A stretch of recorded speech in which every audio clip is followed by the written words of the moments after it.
Panay ka kasi tulog. Late ka na naman. Wala ka na namang benta. Hello, my name is Rafael Joe Taduran and matagal na rin po ako nag-work sa call center in the call center industry for more than 10 years. I've been to a lot of company. Isa po ako sa mga proud na bayaning puyat na nagtrabaho dito sa Pilipinas. Isa sa mga pinakaunang call center company that I've worked for was NCO. So sa ABS-CBN. And I've been a sales agent there, and awa naman ng Diyos, I was able to perform. In fact, first time ko ma-experience na makatravel sa Hong Kong as my incentive dun sa company yon.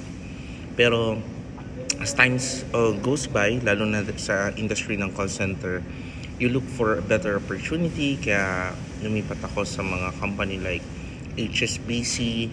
Nag-work din ako sa Concentrix and a couple of more call center. Then recently, I was able to find 3 options. Actually, nagkaroon ako ng offer with Accenture, nagkaroon din ako ng offer sa Ring Central Acquire, and then nagkaroon din ako ng offer with TAS Angeles. Fast forward the story, I decided to choose natanggapin yung TAS Angeles for a couple of reasons. Number 1, maganda naman yung compensation offer na binigay ni TAS Angeles. Number 2, I guess I want to try working on a different nature or ibang location naman. So I decided to go with TASAS. And it's funny because, when I got here in Angeles, Pampanga, I was a little anxious kasi akala ko madaling maging independent. So it might sound funny, but my first day, I was like thinking of going back to Rizal or to Manila kasi challenging for me, and it's my first time to be independent. So anyway, after a couple of days of staying in Pampanga, I enjoyed staying here. Traffic is less, mas masarap ang pagkain because Kapampangans are very well known of having very great cuisine, no? Yun, I guess I just enjoyed working with people here, and of course Angeles is also a combination of like people from other provinces, no? So hindi lang naman puro Kapampangan din yung kawork mo, meron ding mga galing din ng Manila, galing din ng Pangasinan, Baguio. So I've worked with a couple of people na galing din sa madaming provinces. And Angeles is now a very well known I guess call center spot, because sobrang dami ng call center dito, like where I'm working with TASAS, meron kaming katabing Sutherland, meron kaming katabing TRT, and if you go to SM Clark, you'll see Concentrix there, Alorica, and madami pang call center. So I think naging call center spot na rin tong lugar ng Angeles, Pampanga. Pero going back, me working with TASAS Angeles, Pampanga, yun, I had very good experience. Number 1, I had wonderful wave mates. Then number 2, the facility of TASAS Angeles is very nice. They have very good amenities inside the office, like meron massage chair, merong you can play guitar, you can have merong gym sa loob, you can play table tennis, you can play PlayStation, which I think even other call center companies are offering. Pero me myself, I've experienced nice experience with TASAS Angeles. So yun, I had good experience, pero yun, may mga bagay na ganito yung mangyayari. Panay ka kasi tulog. Late ka na naman. Wala ka na namang benta. So, yun. I've had some feedback about some things na nangyayari sa akin inside work. Me personally, sobrang challenge sa akin ang actually pagtulog, no? Been working in the call center industry of, I can say, being called as a sleepyhead. Antukit. For some reason, I don't know why. And I feel bad because every time that I get sleepy, obviously it can affect your job, no? As a matter of fact, there are a couple of companies na medyo nagka-problema ako in terms of being sleepy. And again, I guess it's not only me, but for me, that's one of my biggest challenge. And then I also had challenges in terms of a couple of like tardiness and sometimes being absent, using my leaves and all that. Pero the reason why we have this is because may kanya-kanya tayong reason, no? In a corporate setup, being late and being absent is basically unacceptable, and I respect and understand that my boss or my past bosses, they're just doing their job to basically remind us or give us a feedback of why we are late or absent.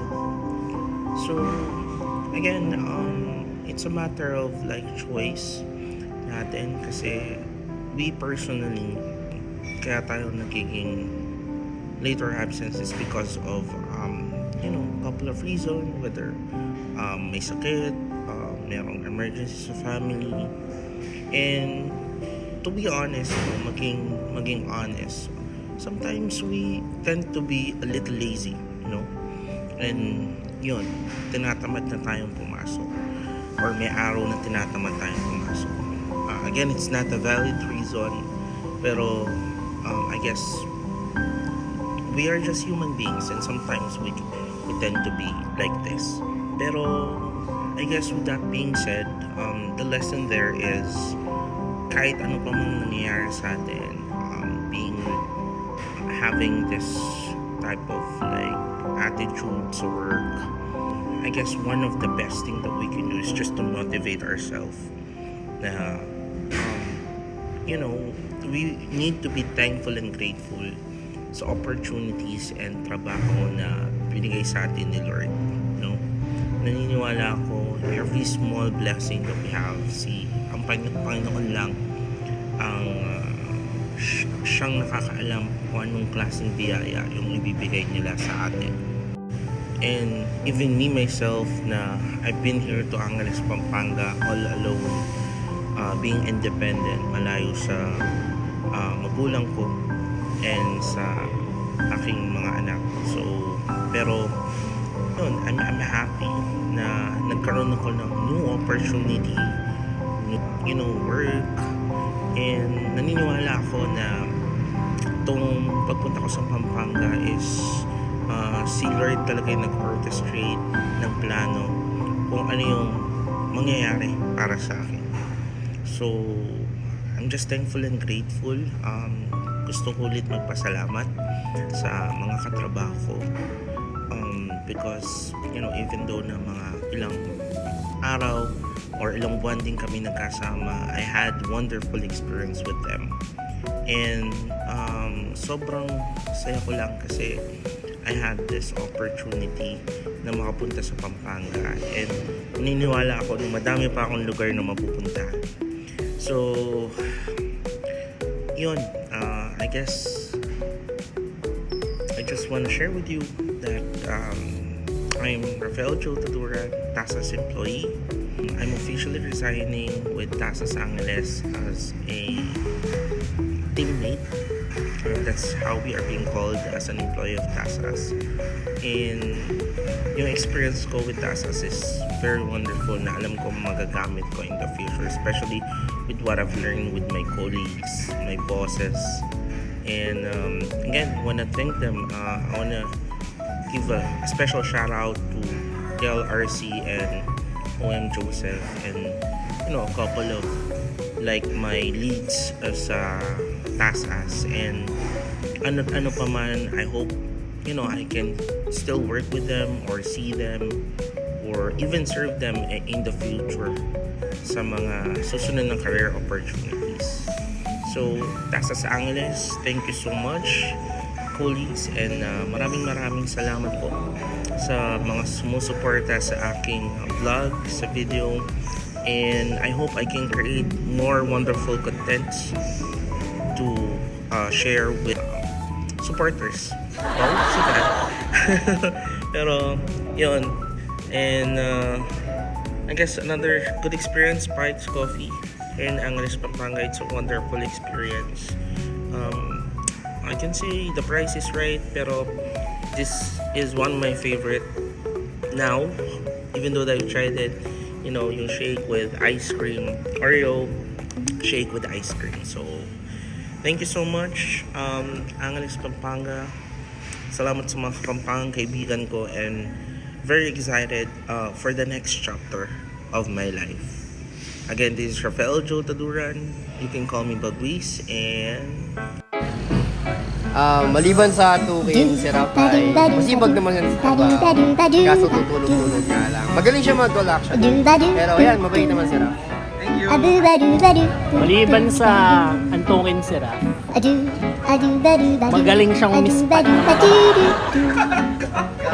Maliban sa antukin si Raf, siya ay magaling mag-close ng CW. Galing niya sa lahat. Diba? Maliban sa tukin, positive. Madaldal pag-isip. Maliban sa antukin si Raf, siya nakikinig. Maliban sa tukin si Rap, siya ay kangaroo. Uy! Ang lapit na! Maliban sa tukin si Raf, siya yung kuya na marunong din naman makinig sa nakababata. Shout out, Bagwis! Tahimik ka na. Inspirational words.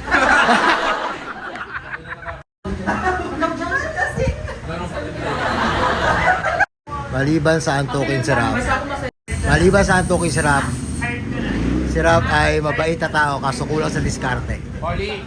So make sure to make decisions by your own and learn to listen to everyone beside you. Tandaan natin na ang buhay ay minsan may bagong opportunity.